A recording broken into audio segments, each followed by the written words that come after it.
Hello everyone and welcome back. Today let's continue on with the next section of dynamics, specifically for AS level physics. Now, before we continue any further, it'll be a good step to first recap all that we have discussed so far. And so far, we have gone through two very important laws presented by Sir Isaac Newton. They were as follows. So if I were to just briefly introduce them, we had first talked about Newton's first law of motion, which basically stated that an object at rest will stay at rest or continue to move with constant velocity if there is no resultant force acting on that object. So when the resultant force is zero, that basically means that the object will maintain whatever motion it has before. Its motion. After that, we had introduced Newton's second law of motion. This basically followed right after Newton's first law of motion, where here we address the situation of what happens when the resultant force is not zero, in which case we were able to conclude that the object undergoes acceleration, which is related to this resultant force through the equation of resultant force equals mass times acceleration. Now that we've gotten these two laws out of the way, we're now very well equipped to understand Newton's third law of motion. Third law. Now, if I wanted to, I could take the bookish route and just write down the statement here as it is, but it'll be good to take a pause over here and look at a physical scenario before I even present the actual phrase of the law. So let's cut off our revision here for now. And let's look at a very common example. Suppose you're standing on level ground, right here, and you're in the mood of playing some game with a ball, but you don't really have anyone around to play with. Okay, then you stand in front of a wall, like so, and then you launch this ball at the wall. Now, you might note something that happens right after you throw the ball against the wall. What happens? Well, the ball bounces right back, right? Now, in everyday terminology, this might not be so special, right? We've been playing these kinds of games ever since we were children, and we always expect a ball to strike against a wall and the ball will bounce back. Nothing special. But after having studied a little bit of physics, you might at least wonder, why is it that somehow, for some reason, the ball manages to bounce back for the most part? Is there some special force that the wall can exert? Is the wall suddenly sentient or conscious enough that it can know when to exert a force and when not to exert a force? How come the ball knows that it has to bounce back? So what's going on? Is any one object sentient over the other? Or what? Well, we know for a fact, without knowing physics or even if while knowing physics, that the ball and the wall don't suddenly become conscious enough to exert forces, which means that there must be something fundamental going on, at least during the time the collision is happening. So look at that red circle and let me actually zoom into it. So I'm looking at the scenario very closely. Here is that ball zoomed in, and then here is the point or the region of the wall where the collision is occurring. So this dashed line that I'm drawing represents the wall, and here is the ball. Now, clearly, we're the ones exerting a force when we throw the ball. So, the ball has enough of a velocity where once it strikes the wall, it's definitely going to exert a force onto the wall. So, I could draw that by drawing an arrow like so. Here, it's important to highlight not just the direction which I have drawn right here, but also who is applying the force on what object. In this case, this is the force that the ball is exerting on the wall. And it's important for me to write this down too, so I'll write it down right now. That this is the force that the ball exerts on the wall. So it's directed from the ball towards the wall, which is why the arrangement of the arrow is such that its tail starts from the ball and is arranged towards the wall. Now, upon this exertion, as we just discussed, the ball is definitely going to bounce back.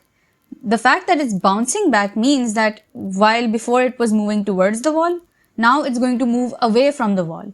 And the only force that could be responsible for that is as if the wall were exerting a force on the ball back. So that kind of a diagram we can draw like so. A force that's starting from the wall towards the ball. And I'll write it as such, from the wall towards the ball. So it's a force that the wall exerts on the ball. Now, so far, we didn't really need any special one of Newton's laws to figure these two forces out. But what Newton did notice was that these two forces don't really occur independently, but rather they always exist in pairs. In other words, Newton was able to recognize smartly enough that the force that the ball exerts on the wall generates a kind of a reaction force that the wall must exert on the ball. So not only do these forces occur in pairs, but it turns out that these forces have equal magnitude and are always directed in opposite directions, hence the word reaction. So I repeat over here, not only is it that the force that the ball exerts on the wall equal to the force that the wall exerts on the ball, but more importantly, they're always existing in opposite directions. So if the force that the ball exerts on the wall is directed towards the right, and let's suppose I give it the positive sign, then the force that the wall exerts on the ball must be given a negative sign because of its opposite direction.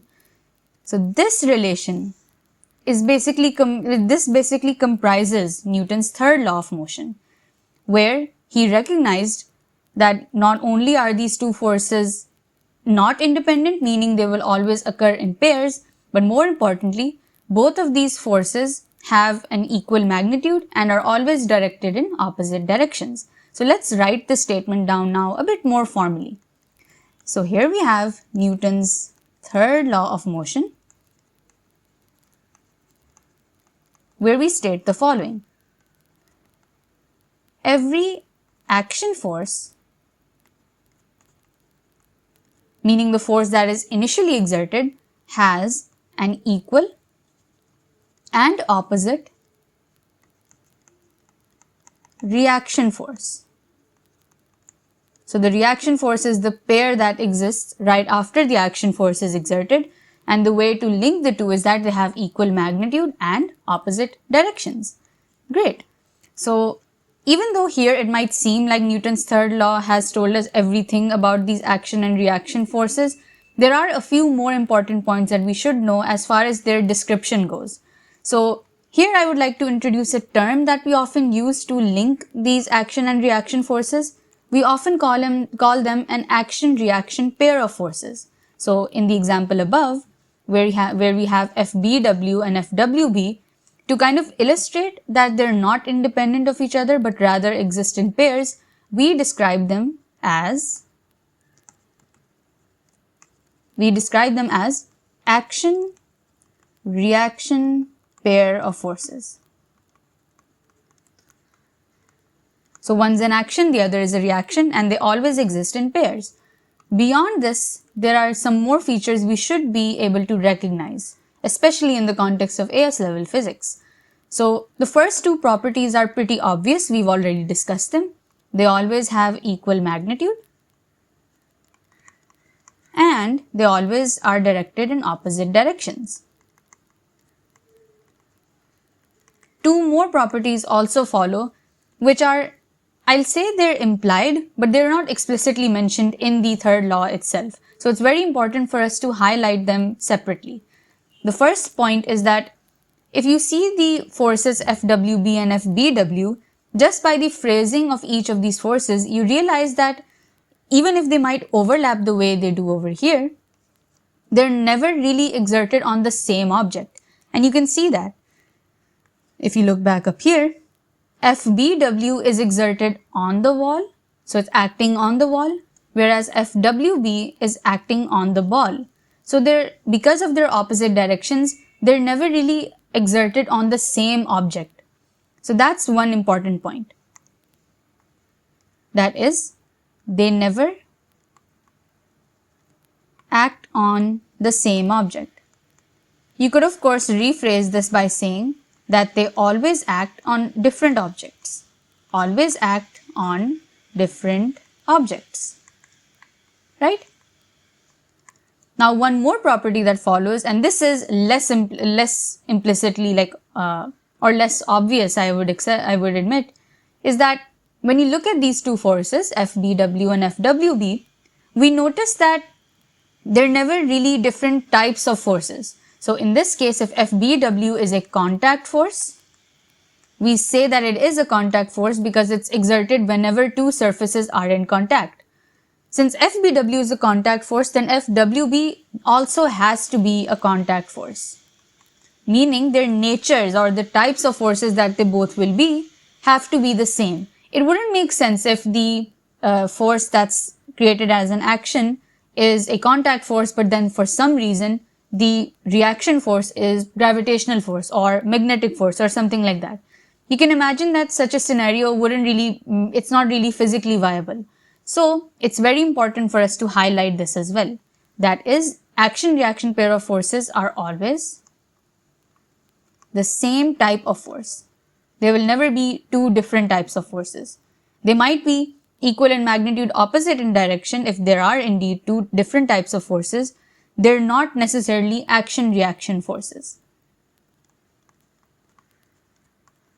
In fact, here I can show an example, something that students often mix up when it comes to identifying what's an action-reaction pair of forces. So let's suppose you have a box resting on level ground like this, and you know for a fact that there is weight acting vertically downwards, right? Now, a force that counters this weight, which is the gravitational force, you might recognize it to be what we call the normal reaction force. And that reaction force you may think of as this upward force that the table exerts on the object in a perpendicular manner, right? I'll represent that with R. Now, since the name of this force carries the word reaction in it, we might think that this reaction force is the quote-unquote reaction of the weight that's actually acting vertically downwards. But this is in fact wrong. While yes, these two forces seem to be following all the properties that we do have over here. They're equal in magnitude, represented by the fact that they have the same length. They're in opposite directions. But even if they're showing these two, they're following the two important properties of equal magnitude and opposite direction, they do not follow the other two properties. They're not acting on different objects, if you notice. The reaction force is exerted on the table, so I can write that here, on the object. The weight is also acting on the object, right? Because both of these are acting on the object, so they're not really acting on different objects at all, right? So this can't be it, definitely. Now, if you look at the fourth property, they're always the same type of force. Once again, this property is not followed. A reaction force only exists when the box is resting on this flat surface, in which case we describe it as a contact force. However, weight is anything but a contact force. If I let go of this contact with the surface, you can imagine that the weight will still be acting regardless, right? So this goes to show that weight is not a contact force, but rather is a gravitational force. Meaning it's arising due to some kind of a gravitational field, right? And so it's not following this fourth property either. So in this case, we then recognize that the reaction force and weight, R and W, while yes, they have equal magnitude and opposite directions seamlessly, they are not an action-reaction pair of forces. So this is extremely important to note, that R and W in this scenario are not action-reaction forces, right? So then this begs the question, if R and W are not action-reaction forces, what could be their action-reaction forces? So if we let's look at each of them one by one. Let's look at the same scenario, a flat surface, a box resting on it, and let's suppose we do have the normal reaction force we're looking at. I'll label that capital R, normal reaction force. And now my question is this, and let me write it down too. Now my question is, what is the reaction force of R? So if I'm talking about R as the normal reaction force, what is its own reaction? So it's important to know that if we're treating R as the quote-unquote action force of ours, it's very easy to figure out what the normal reaction will be. We can just look at our 4 points that we listed up above and then simply draw that reaction force from scratch. So if we look at our properties, we know that whatever this reaction force is, it needs to have an equal magnitude and opposite direction. So if this is, let's say 1, 2, 3, 4, 5 boxes long, then the reaction force that I'll draw, I'll label it R prime. It also has to be the same length, so 5 boxes, and has to be directed in the opposite direction. So you figured out how long this will be and what direction will it have. Now comes the point of its description. We know that it has to be the same type of force. So we know for a fact that since the normal reaction force itself is a contact force, this too will be a contact force. And now comes the final part where we discuss on what object is it acting on. The normal reaction force, like I mentioned before, is exerted by the surface on the object. So now it's just a matter of inverting things. So now this force will be exerted the other way around. So this time it's the object that's exerting this force by the object on the surface. So with these two descriptions in mind, I can simply pick this force up and place it right here. See how I'm starting this tail end from the object because it's starting there, and then it's acting towards the surface, which is why it's directed downwards. So now you have expressed a reaction force to the normal reaction force. And these two are now definitely pairs. R and R prime are indeed the true action-reaction pair of forces, right?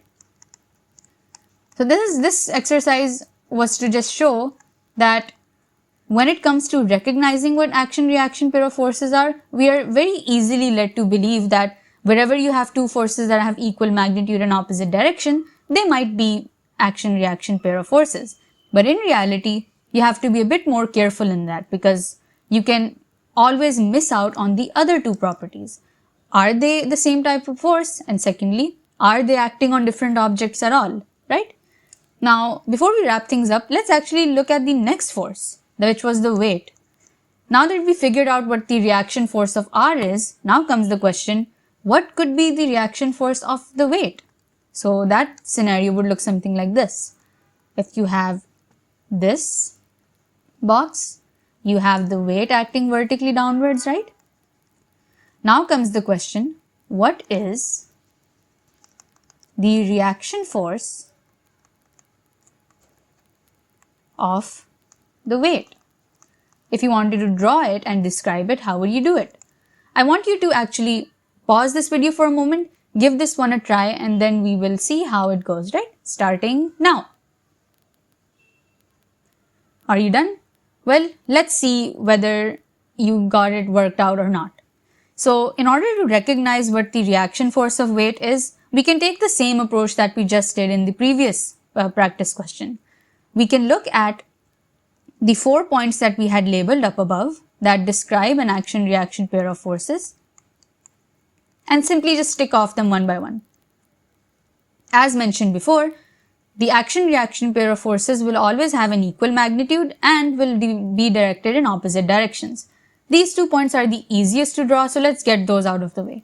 So I'll represent the reaction force of weight with the red color, and let's simply just draw it on the side first. So my force vector for the weight W is 1, 2, 3, 4, around 5 boxes long. So even this will have approximately the same length. So something like this, 3, 4, 5. Let me call this reaction force W prime just for simplicity. And moreover, this will have the opposite direction, so it must be arranged upwards. So now we have practically written out two important features from the four that we discussed before. They have equal magnitude and opposite directions. Now that we've got that out of the way, let's now look at the other type of properties. First, we wish to show, in fact, the two, we can address them together, in fact. Number one being that they have to act on different objects, and the last one being they have to be the same type of force. If we're talking about the same type of force, we must recognize that the weight W is the gravitational force. In which case, W prime being the reaction force also has to be a gravitational force. Now, this might be ringing some alarm bells, but bear with me. This will make more sense as soon as I present the fourth property. The fourth property was what? They have to act on different objects. To understand where W prime should be exerted, we should first address the question of where W is being exerted. Now, when you talk about a gravitational force, how do you describe it? It's basically the earth pulling us downwards, right? Which means when you talk about the gravitational force W, it's basically a force exerted by the earth on the object. That's why if, let's say, the object was us, and if we were to jump up, we feel a downward force pulling us down because it's technically the earth pulling us down. So the force so how would we describe it? It's the force exerted by the earth on the object. So now it's just a matter of inverting this direction to see that now it's the other object that will be feeling the force W prime. What would that quote unquote other object be? Well, it's going to be the earth this time. So how would we describe W prime? It's a force exerted not by the earth again, but rather by the object. And this time it's acting on the earth. So if you wanted to place this force W prime as the reaction, you'd place it like this. See how the tail is starting from the level ground, which is our quote unquote earth, and then it's directed vertically upwards because it's quite literally the object pulling it's basically the object pulling the earth upwards, right? So that is your reaction force, W prime. And now with all of these points covered correctly, now we can claim that W and W prime are indeed action-reaction pair of forces.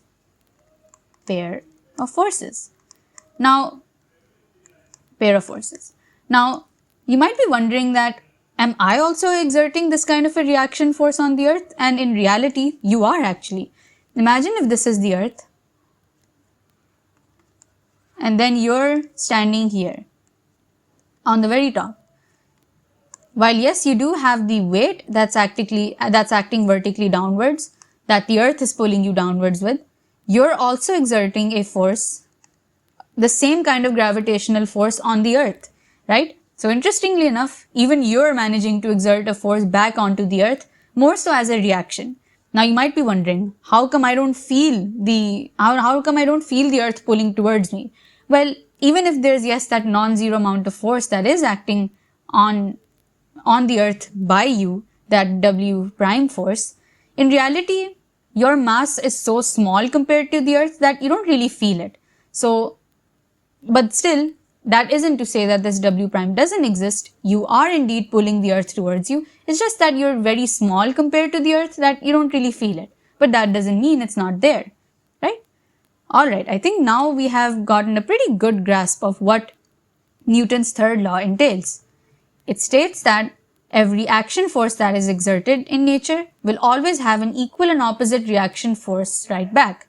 Not only do these action-reaction pair of forces have equal magnitude and opposite directions, but more importantly, they will always act on different objects and will always be the same type of force. And with this, we're always able to figure out the reaction force by always considering our four properties at hand.